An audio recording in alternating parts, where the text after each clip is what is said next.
नमस्कार विद्यार्थियों, मैं संतोष कुमार लेकर आया हूँ एक नया वीडियो।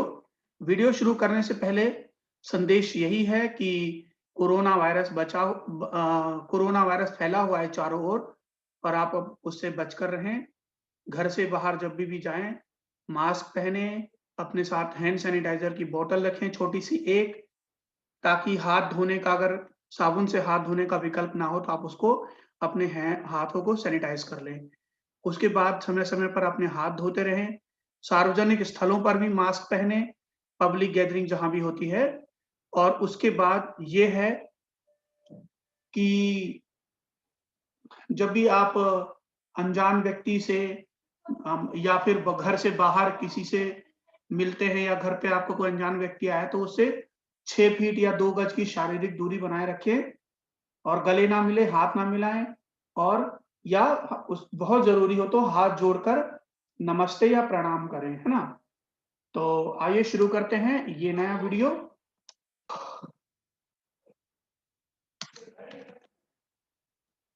तो ठीक है, बच्चों, तो ये जो वर्कशीट है, directorate of education, GNCT of Delhi, subject social science, हमारे अतीत, वर्कशीट 19 और डेट 4 दिसंबर 2020, क्लास 6, है ना? और उसके नेम ऑफ द स्टूडेंट और यहाँ पर लिख दीजिए, देखिए यहाँ पर नेम ऑफ द स्टूडेंट लिख दीजिए इस लाइन में और उसके बाद में name of the class teacher, ठीक है? और उसके बाद में देखते हैं अध्याय 7 नए प्रश्न, नए विचार।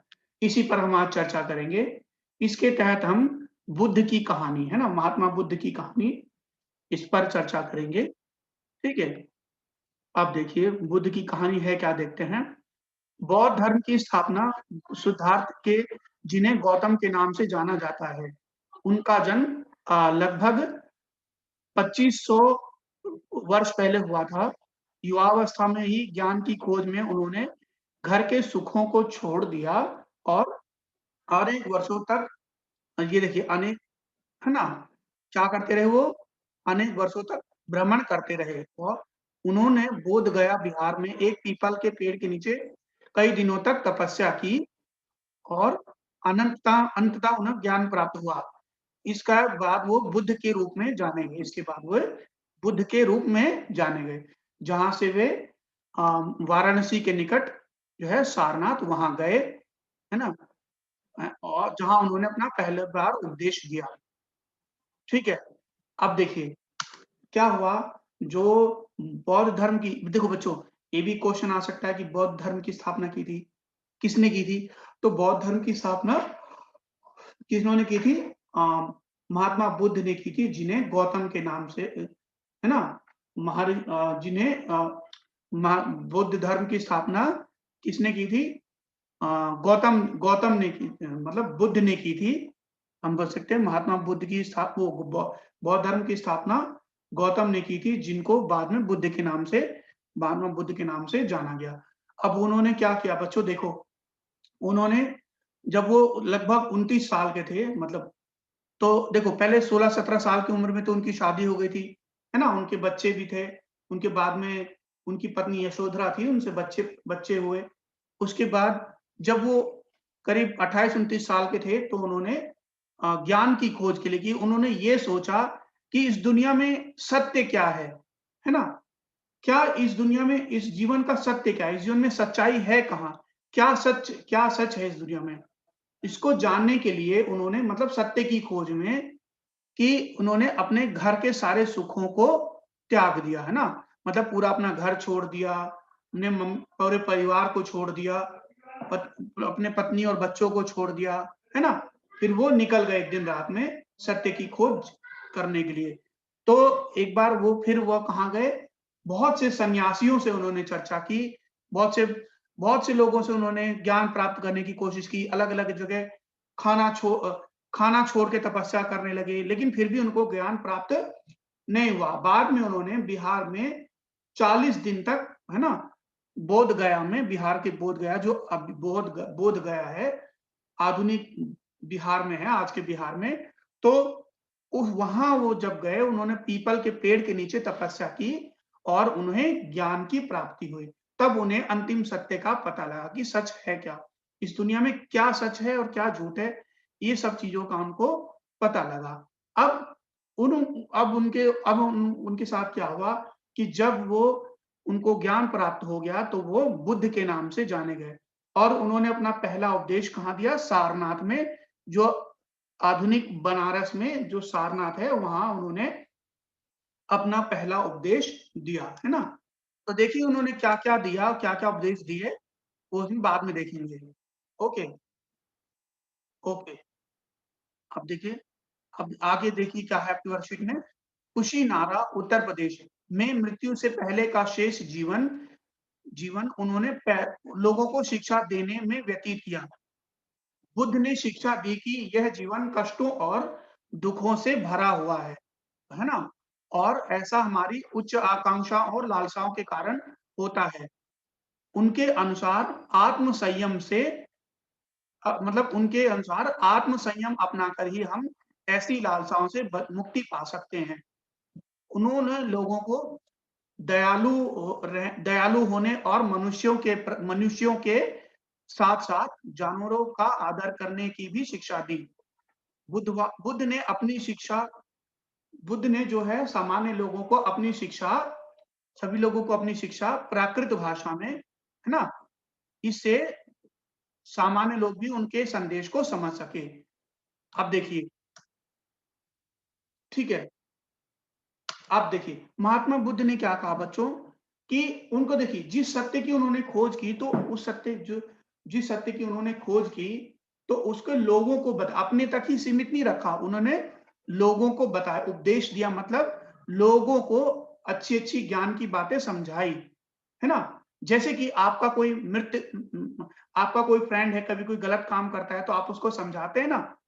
तो वो भी एक तरीके का, है ना? जिसे बोलते हैं ना, कई लोग बोलते हैं ना, अरे क्यों उपदेश दे रहा है ज़्यादा? तो उन आप अपने मित्रों को भी समझाते होंगे कि भई ये तू ये काम मत कर, गलत कर रहा है, ये गलत चीज़ है ना? है ना?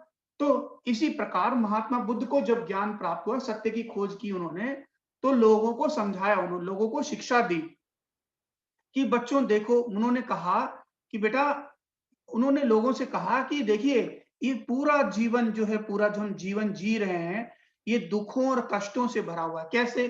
देखिए क्या होता है कि आप ये देखते होंगे इस जीवन में लोग क्या करते हैं, अम, लोग और ये क्यों भरा हुआ है? ये क्यों भरा हुआ है? ये इसलिए भरा हुआ है कि लोग क्या है, लोगों की लालसाएँ, इच्छाएँ बहुत ज़्यादा हैं। लालसा मतलब लोगों का लालच, लोगों की इच्छाएँ बहुत ज़्यादा हैं। आदमी क्या सोचता है कि भई पहले तो आदमी सोचता है मेरे पास एक अच्छा-सा घर हो जाए यार। भले ही आदमी क्या होता है, एक झोपड़ी में रहता है तो क्या सोचता है मेरे पास एक अच्छा-सा घर हो जाए। अब जब उसके पास अच्छी नौकरी, उसका अच्छा घर हो गया, तो कहती है भई चलो अब यार शादी-वादी हो जाए। शादी-वादी हो जाती है, फिर कहता है नहीं यार, भई इस घर में काम नहीं चल रहा, छोटे से घर में एक बड़ा घर हो जाए, बड़ा भई 3 बीएचके फ्लैट हो जाए। अब जब फ्लैट हो जाता है, तो कहता है नहीं यार फ्लैट में काम नहीं चल रहा, बंगला चाहिए हमें।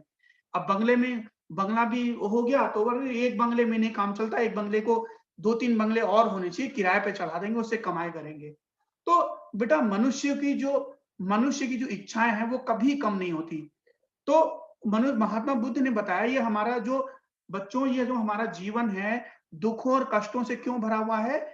हमारी महत्वाकांक्षाओं से, हमारी जो बिना जिसका कोई अंत नहीं हो सकता, वैसी इच्छाओं के कारण है ना?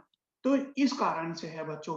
और देखिए कष्ट से तो भरा हुआ है, देखो मनुष्य क्या होता है, पहले छोटा बच्चा होता है, फिर क्या बोलता है ना, बच्चा होता है, फिर वो बचपन में भी कई बीमारियाँ उसको रहती हैं, बीमार हो जाता है, कभी फिर डॉक्टर के पास जाता है ना? ये सब चीज़ों को देख कर के ही फिर जवान होता है, तो आदमी घर के झंझटों में पड़ जाता है कि नहीं बच्चों?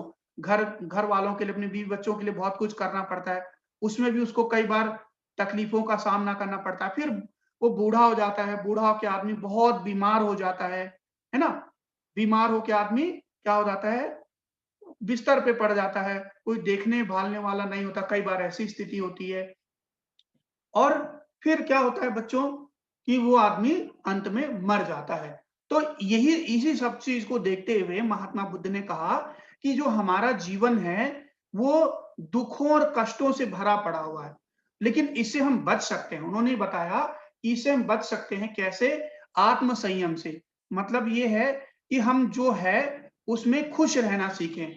अगर हमारे पास छोटा सा घर है तो ठीक है, अगर हम बना सकते हैं तो बड़ा घर बनाएं, नहीं बना सकते तो लेकिन हम बेईमानी ना करें बड़ा घर के लिए। मतलब जो कमाएँ हम ईमानदारी की कमाई से कमाएँ, जो ईमानदारी की कमाई से हमें मिले हम उसी में खुश रहना सीखें, है ना? तो ये इससे हम क्या तो जो हमारा दुःख है, दुःख और कष्टों से भरा पड़ा हुआ जीवन है, उससे हम कैसे बच सकते हैं? आत्म संयम से, अपने ऊपर अंकुश लगा करके, मतलब संतोष करके, है ना? बोलते भी ना बच्चों कि कि जब आवे संतोष धन, सब धन धूरि समान। मतलब जिसके पास संतोष का धन आ गया बच्चों, उसके लिए सारा धन धूरि समान, है ना? धूल के समान है। तो और एक एक एक एक भी कहावत सुनी होगी बच्चों, संतोषम परम सुखम। मतलब संतोष में ही मतलब जो क्या है वो सुख का निवास है। जिसके पास संतोष है वो सबसे बड़ा धनी है इस दुनिया में। तो इस यही महात्मा बुद्ध ने समझाने की कोशिश की। उन्होंने कहा कि मनुष्य को दयालु होना चाहिए, है ना? एक मनुष्य को दूसरे के मनुष्य के प्रति दया भाव रखना चाहिए, दया दृष्टि रखना चाहिए, है ना? आप देखते होंगे न्यूज़पेपरों में बच्चों लूट-पाट की घटनाएँ, है ना? बहुत सी घटनाएँ सुनते भी होंगे। ये सब नहीं करना चाहिए, महात्मा बुद्ध ने सब लोगों को बताया। और मनुष्यों पे ही नहीं, जानवरों के साथ भी हमें दया दृष्टि रखनी चाहिए, है ना?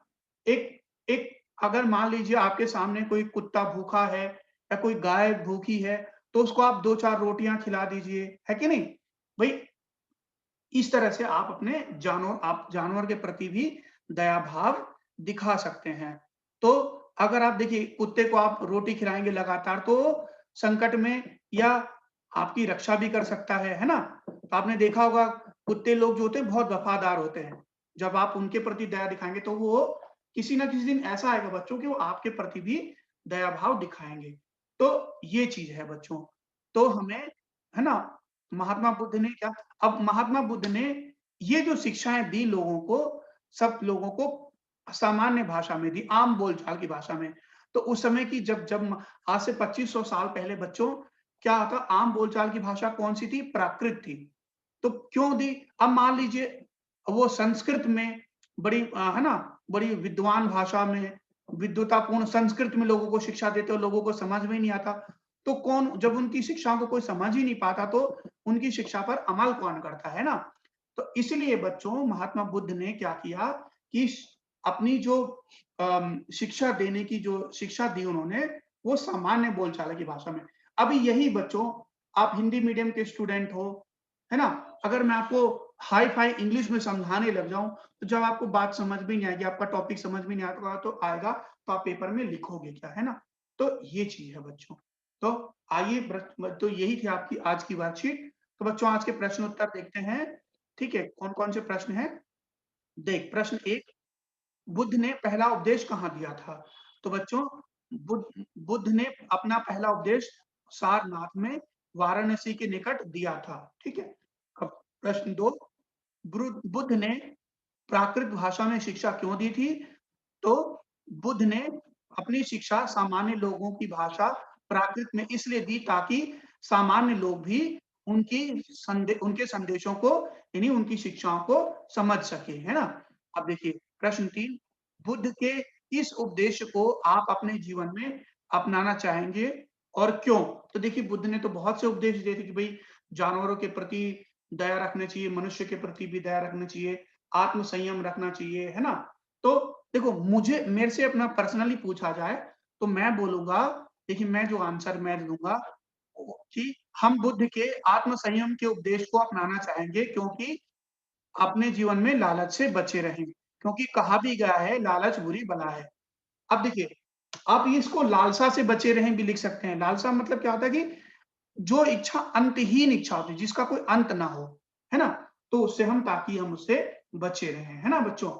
तो जैसा जो मैंने लिखा है ज़रूरी नहीं कि आप वही लिखें। आपको जो बुद्ध ने उपदेश दिए हैं, वो उसमें आप अपने लिख सकते हैं, आप अपनी उपदेशों को। देखिए बुद्ध ने ये कहा कि देखिए जीवन में हमें क्या करना चाहिए? मध्यम जीवन में हमें देखिए बड़ों का आदर करना चाहिए, चोरी नहीं करना चाहिए, झूठ नहीं बोलना चाहिए, अपने से बड़ों का आदर करना चाहिए, है कि नहीं? हर चीज़ समय पे करनी चाहिए, है ना? और ये सब चीज़ें हैं, ये भी कहा है बुद्ध ने, तो आप ये भी चीज़ लिख सकते हैं। हालाँकि आपकी किताब में भी ये चीज़ें नहीं दी होंगी और वर्कशीट में भी नहीं बताया, लेकिन मैं आपको ये चीज़ें बता रहा हूँ, है ना बच्चों? तो ये चीज़ें हैं। तो ये बच्चों तो यही था आज की वर्कशीट, यही थी आज की वर्कशीट। तो बच्चों आज की वर्कशीट का ये वीडियो अ, देखने के लिए बहुत-बहुत धन्यवाद। आगे फिर मिलेंगे एक नई वीडियो में, तब तक के लिए सुरक्षित रहिए और मतलब घर पे रहिए और सुरक्षित रहिए।